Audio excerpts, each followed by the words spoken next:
the ACEs Optimist Show with your host, Dr. Craig Morris.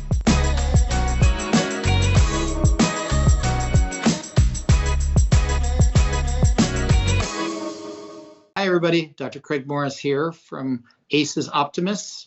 That's acesforme.com is our website, and we are dedicated to optimizing human potential in the clinic of life. These courses are dedicated to finding out what makes people excellent, what makes people perform their best, what leads them to what I feel is a more fulfilling life. Today, it is my distinct pleasure to welcome Dr. Sira Borges to our program. She is a colleague, and she is a mentor, and she is a dear friend. And we have known each other for more than 25 years. And I've learned so much from her, and I have enjoyed our collegiality, our friendship, along with her wonderful husband, David Chapman Smith.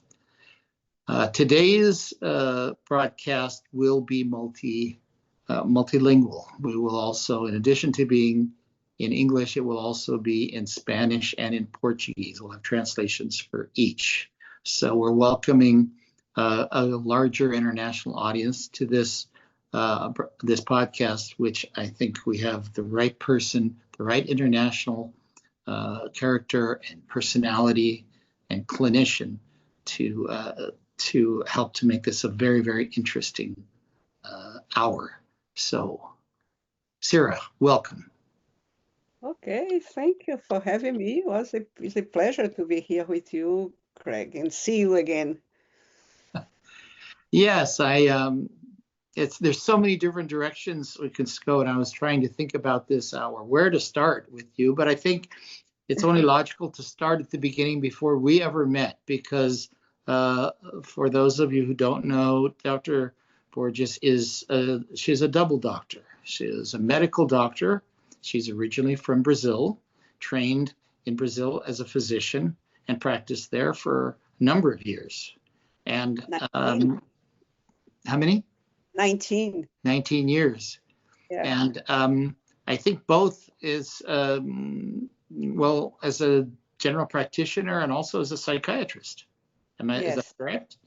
Mm-hmm. And then later on, I became enamored and thrilled with chiropractic and went back to school and earned her chiropractic degree also, and has been a leader in the profession internationally and in South America and Latin America, and then also in her native Brazil. So I'd like to start off today by understanding a little bit more about your history, your background, your education, and the people and the things that you felt inspired you. We're talking about a lot of years of work, a lot of years of study, a lot of discipline. And to do that requires a foundation of special aspects of character, what we discuss as character. What do you think were parts in your life that really helped to set a foundation for your personality and your desire to be a healthcare provider and to help people? Gosh, this is a difficult question, because I know it's difficult and it's easy at the same time. Because since I was 10 years old, I knew I want to be a medical doctor and to help people was my idea. Go to Africa, was my idea, and help people in Africa. Kind of Albert Schweitzer. I think I read a book about his life, and was my decision. But since I was 10, it never changed. My father was worried because women at this time were supposed to be a teacher, because you got married, so it's only. But I said, no, it's what I want to do, and I never changed it. And I loved since I became a medical doctor. I enjoy a lot, and I enjoy my specialties. That was psychiatrist, but for several years, I work in small cities and hospitals, and someone by myself taking care of 20,000 patients, in the area, being the only medical doctor. So was a very interesting experience and enjoy until when a friend, the responsible for all this stuff is a friend called Brent McNabb. He's from Wisconsin. Yes. He was in the Peace Corps in Brazil, and we met when I was a medical doctor in a small town and working in the hospitals there. And he came back. His mom was a chiropractor in LA. I She was knew in her.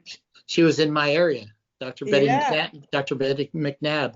I Beth remember. McNabb. And she Yes. came, and I saw she working in my aunt who has a sciatica pain, and I was going to put her in medication in the hospital.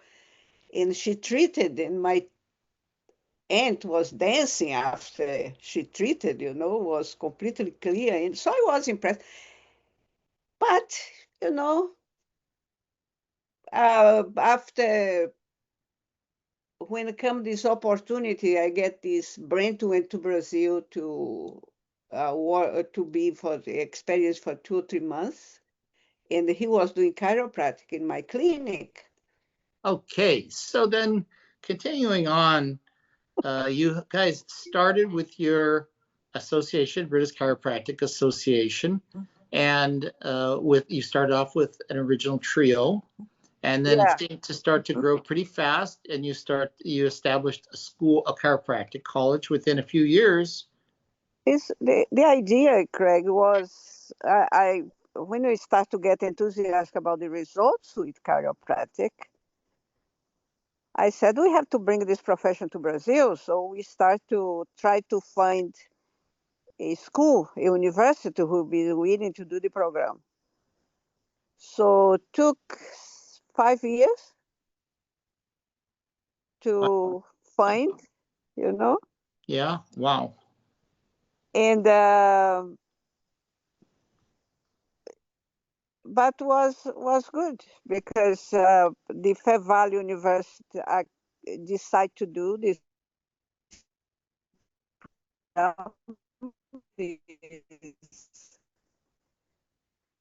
like I did. So passion in to have a open a program in Brazil at university, it was necessary to have Brazilian teachers in the subject, and we Yes. didn't have. And so this is why the program is started with 32 health professionals, nurse and dentist and medical doctors and physiotherapists. And there was a 2 years program with Palmer. And so the group graduate and they were training at Palmer to be a teacher. So, and the program is starting in 2001. Mm-hmm. So it started in 2000. Mm-hmm. 2000. Yeah. Because when I first went there in November 2001, there were, at that time, I think there were 20 or 30 chiropractors total, maybe, and there were several going through school, but not many had graduated at that point. So, No, it was the beginning of the program. yeah, Was they graduated the first 32, that I think was not 32, was probably 27 or in 90. And the full program is started on 2000, yeah, in 1990, and the full program is started in 2000. And as soon Favale started, the University of São Paulo wants to start it again, to be the pioneer. And so we had suddenly two university programs in Brazil. yes. And so was now we have 5 programs, 5 schools, 5 university-based, and going to this next year to a 6-to-1. And things develop from now. Brazilian Chiropractic Association is bigger. I think it's 1,500 associates, and so things develop very well. Yeah, it's been an amazing thing to observe. I've been down there thanks to you with your invitation to teach several times. And then a few years ago, I had a chance to go there and lecture to both at the Sao Paulo school to both the chiropractors and the physiotherapist. And I enjoy a mixed group professionally always, because it allows for more interaction and chances to get to know one another and to team together for patients in different ways. And so it's been, I'm excited. It's amazing that they're going to be then a sixth school. So there's one down in Novo Hamburgo at Fevali, down in the south. And pioneer is Fevali. São Paulo, the IMB Morumbi. Yep. One in Chapecó. Yeah. Amazon in Manaus. Wow. Yeah. And what is the other one? Is one in Santa Catarina. So it's growing, you know. It's amazing. And in Latin America, we have 3 schools in Mexico that started almost at the same time. But the school in Mexico is a state university. It's from the government program, and it's 3 universities who has the chiropractic program in Mexico. UNEVE in Ecatepec de Morelos, near to Mexico City, and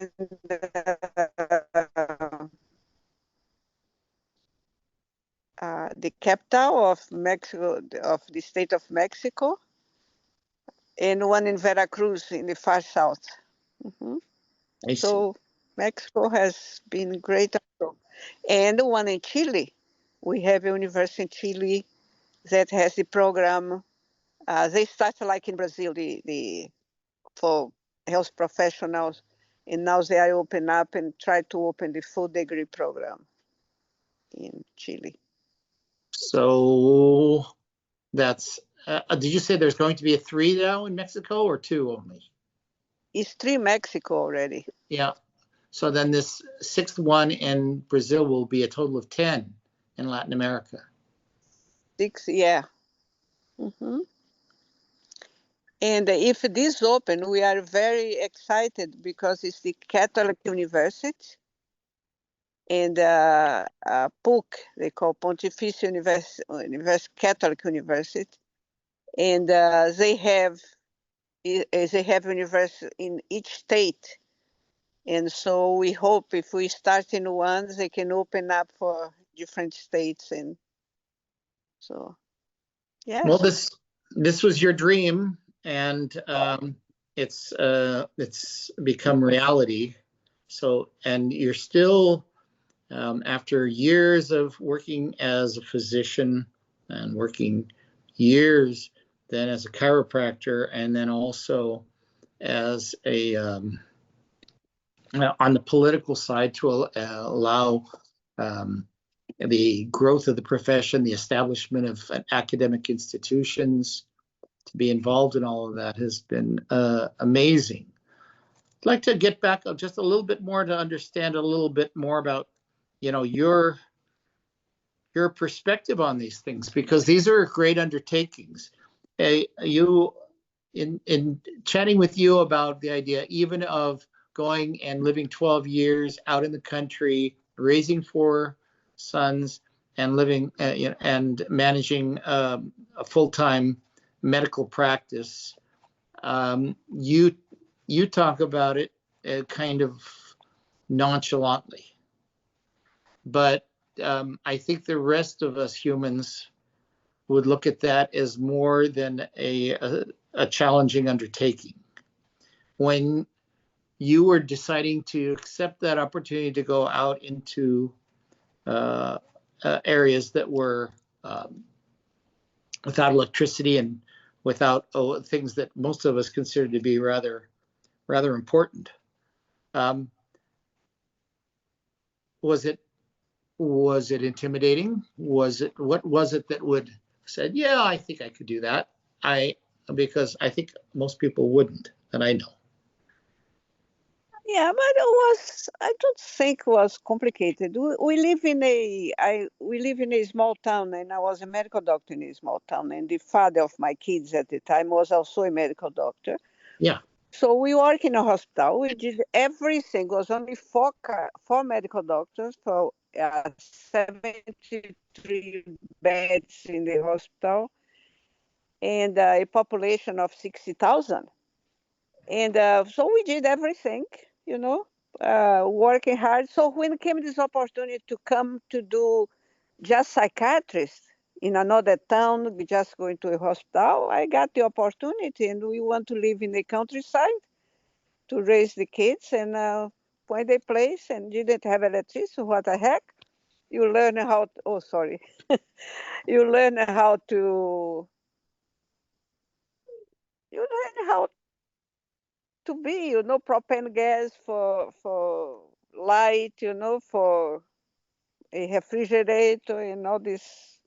So it was not complicated. It was, my kids think was the best time of their year, was living there, in a small farm and with animals and freedom. And so it was a great time.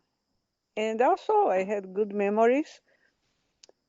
But after was the opportunity to go to Davenport, Iowa, and study chiropractic in another language.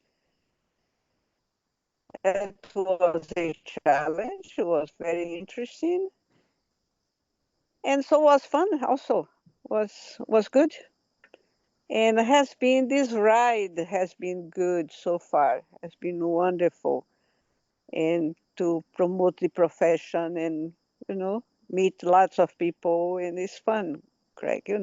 Include you. So it was fun. No. Has been fun. Had a chance to meet your husband through the World Federation. Yeah, gave me the chance to meet him. Yeah. And you've been married now, I think David said 28 years. So this is on top of everything. That was a great bonus. 28. And you have how many of your children are chiropractors? 2? I have 2. The 2 oldest are chiropractor, both in Brazil. And practicing in the north of Brazil, right? Yeah, one took my practice, and the other one is 400 kilometers, a little bit farther. Farther up south? north. Oh, north. North. Mm-hmm. Wow. So, and both are, and he's involved with the Brazilian Chiropractic Association. My second son, Ian Rocha, he's very involved with the Brazilian Chiropractic Association. So it's fun to see him getting this political side of the profession, No. And Yuri, the oldest, he is much more a lecturer. He likes to teach.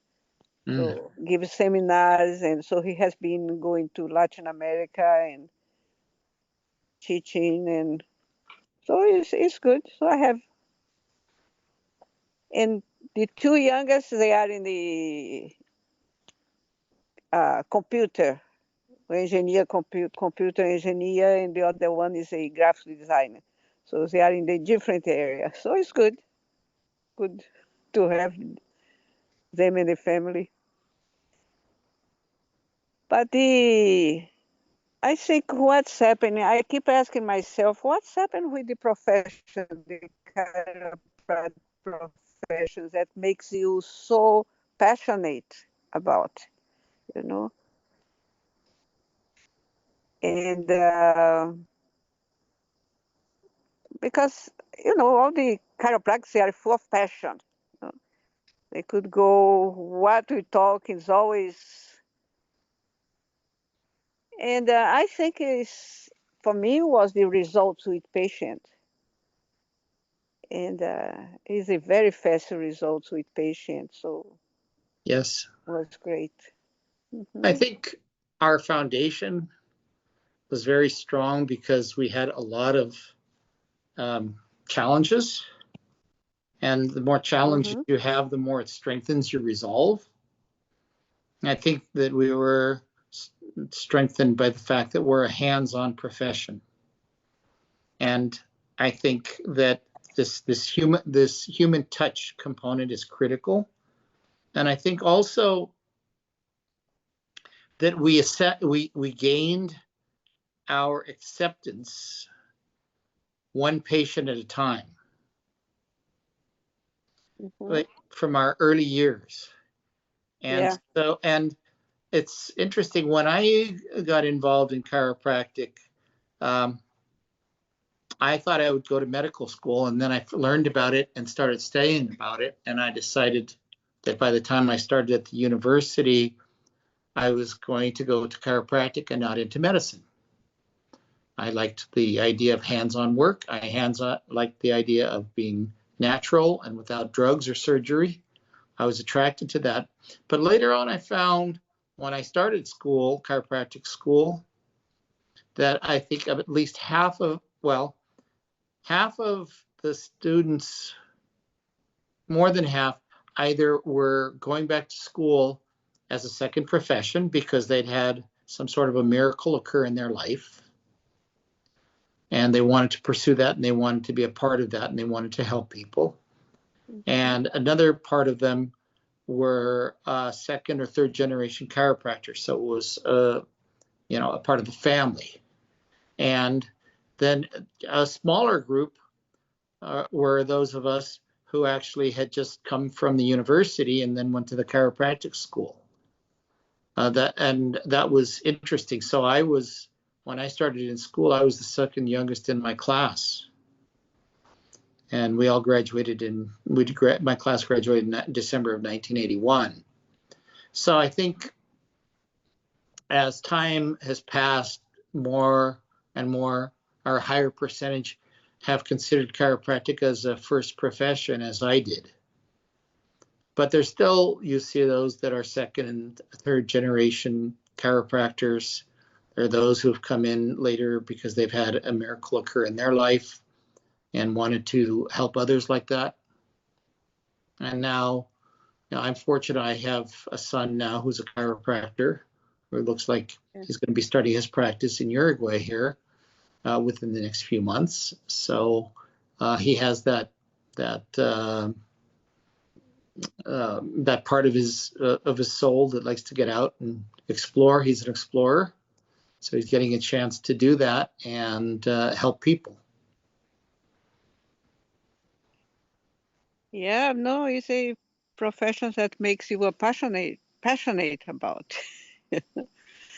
Helping people, right? And yeah, and I love to work in the Latin America because after being doing this in Brazil, I decided to reorganize the Latin American Federation of Chiropractic, and that I still wonder, Craig, how we did that without internet. Everything was telephones that cost a lot of money, landline was nothing. Well, And but we put the group together, and it's a great group to work in Latin America. We have a chiropractic now not in all the countries, but most of the countries in Latin America, we have the profession represents there. And you're still the executive director. Yes, I'm the executive director, and what the Latin American Federation of Chiropractic does is to help other countries to establish the profession, to help with education when it's necessary, to help with legislation when times comes, and so we are very busy. So it's a very nice group, and yeah, and we are going to Chile for our assembly. We have an assembly every year. And normally we have in some country. This year we'll be in Chile on the Well, I've been 2nd of October, so it's coming close. Well, I've been involved in one or two of those conferences, which I enjoyed tremendously. And I'd like to certainly get down there. It's been a while. I was in Uruguay earlier this year, but I was just down there to visit my son as he's getting established. But I would love to get down there, enjoy another one of those conferences here in the next little while, and have a chance maybe to do some teaching or some lecturing, and to meet some of the other chiropractors and learn from them also, exchange ideas. It's a magical place, and I love my visits. It's a good bunch to work, and it's amazing. For me, especially as we get older, when I go back to teach, what I realized is that the professors at the universities were the ones who were the students when I first went to visit and to teach in 2001. So they stayed around and they came back, and they were very nice. We remember when you came, and we learned a lot, and we've continued to use some of those techniques. And so we are very happy to see you again.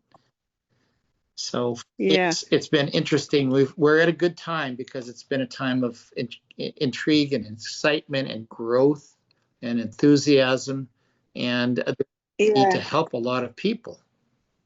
Exactly. What I would like to do is thank you for joining us, and then maybe if you have any final words before we close up.